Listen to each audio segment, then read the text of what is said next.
그래서 우리는 정권과 국가를 혼동하면 안 된다는 거죠.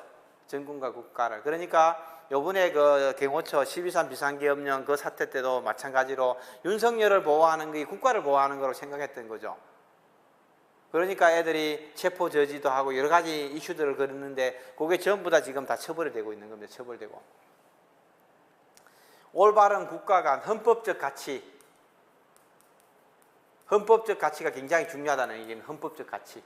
그죠? 헌법적 가치. 헌법이 뭐예요? 대통령 경호에 관한 법률부터 상위법이에요. 상위법요. 제일 높은 법이 헌법이에요. 헌법. 그럼 헌법에 따르게 헌법에 위반되면 안 된다는 거지. 다 위헌이야. 위헌. 헌법에 대하면 전부 다 위헌이야. 위헌. 헌법에 위반되면 안 된다는 거예요.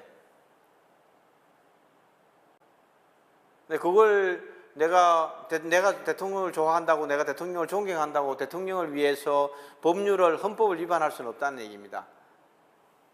그죠?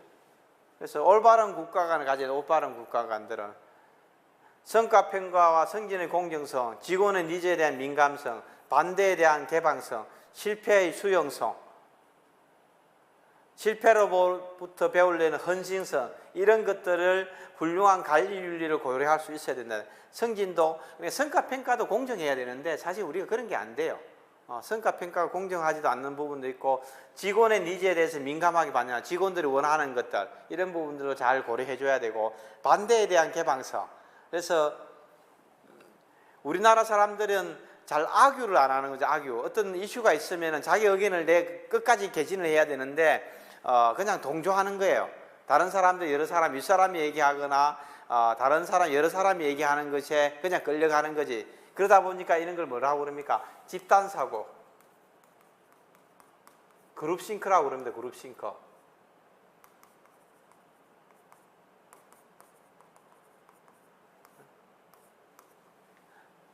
다른 사람이 옳다고 생각하고 다수가 옳다고 생각하면 잘못됐다고 생각하는 게 맞다는 거지. 근데 그걸 받아들이면은 모든 조직이 뭐면 구렁텅이로 빠진다는 얘기입니다. 조직 전체가. 그래서 반대에 대한 개방성. 다른 사람들이 자기 의견에 반대하거나 다른 관점을 얘기할 때 그걸 수용할 수 있어야 된다는 얘기입니다. 실패에 대한 수용성. 그래서 실패를 많이 하면 많이 할수록 실패를 하지 않을 확률이 높아지는 거죠. 그죠? 실패를 안 한 사람은 뭡니까? 실패할 확률이 계속 높아지는 거고, 실패를 많이 하는 사람은 실패를 할 확률이 계속 낮아지는 거죠. 근데 우리는 반대로 생각하는 거죠. 실패를 안 한 사람이 실패할 확률이 더 낮다고 생각하는 거죠. 인간은 완벽하지 않기 때문에 일정하게 확률 게임이라는 거죠. 확률 게임. 그 다음 실패로부터 배우려는 헌신성, 뭐 이런 것들이 중요하다, 이렇게 중요합니다. 모든 교육 내용은 하나 또는 그 이상의 논쟁이 발생한 옳고 그름에 대한 실제 사례를 포함하고 있어야 된다. 이론이 아니라 사례를 얘기해야 됩니다. 누구는 이런 상황에서 얼마를 받아가고 어떻게 처벌을 받고 어떤 적으로 인생이 망가졌다든지 이런 얘기를 해주면 사람들이 쉽게 못한다는 거죠. 근데 그런 것들 그냥 일반적인 제너럴한 얘기를 하면은 다른 나라, 별나라 얘기라 생각하기 때문에 나하고 관계없다고 생각해서 잘못을 저지르는 경우가 많다는 얘기입니다. 교육은 잘못된 결정이 내려진 사례를 위주로 배우고 다양한 압력 속에서 정보기관의 가치를 지키는 영웅을 축하하는 내용이 포함되어 있어야 된다. 이런 얘기입니다. 데빌스 애드보케이터, 악마의 대변인이라는 뜻, 악마의 대변.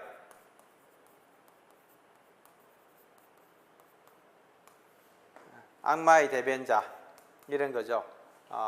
뭐 얘기하면 이런 부분이 있을 수가 있습니다. 그죠? 예를 들면은 선관위 이번에 부정선거 뭐 이런 얘기를 하면은 선관위 직원들 입장에서도 대변해 줄 수도 있는 거죠. 선관위 직원의 입장에서 자기들 인원은 얼마 안 되고 전국 선거를 하려고 그러면 공무원들을 동원해야 되고 또 공무원들이 동원한 데 대해서 자기들이 기본적으로 예산을 지급하기 수당을 지급하기 때문에 자기들은 잘못한 게 없다 이렇게 얘기할 수도 있는 거죠. 얼마든지.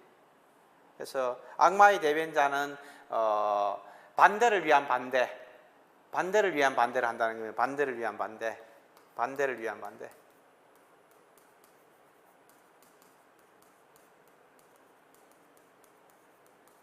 이런 걸 반대를 위한 반대를 하면서 상대의 관점을 끊임없이 연구하다 보면은 상대의 입장을 이해해서 해결책을 찾을 수 있다는 얘기입니다.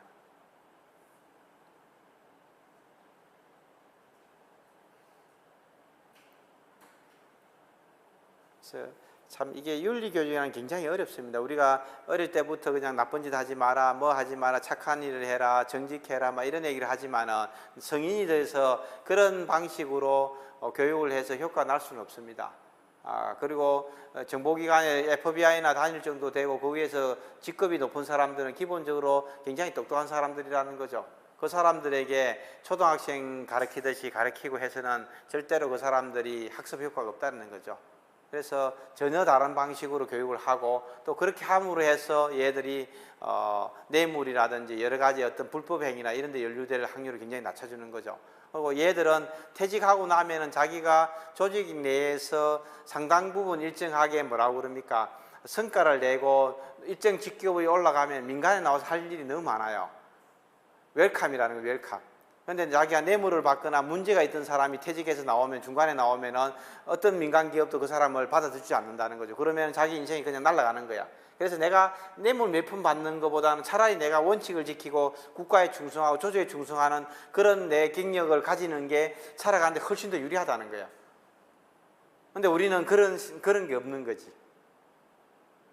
그런 게 없는 거예요. 그러니까 경호관들도 그렇고 경찰도 그렇고 뭐 다 마찬가지라는 거죠. 그런 게 없는 거예요. 그러다 보니까 끊임없이 유혹에 시달리는 거죠. 이때 안 받으면 언제 받아? 퇴직하면 돈 갖다 줄 사람도 아무도 없어. 이제 이런 생각을 하는 거지. 근데 그게 우리처럼 이 좁은 나라에서 오래 숨길 수가 없어요. 오래 숨길 수가 없다는 거. 다 드러난다는 얘기입니다. 그래서 윤리개혁이 굉장히 좀 중요한 이슈들입니다. 중요한 이슈들이고 고민을 좀 많이 해야 될 부분들입니다. 제가 봤을 때는.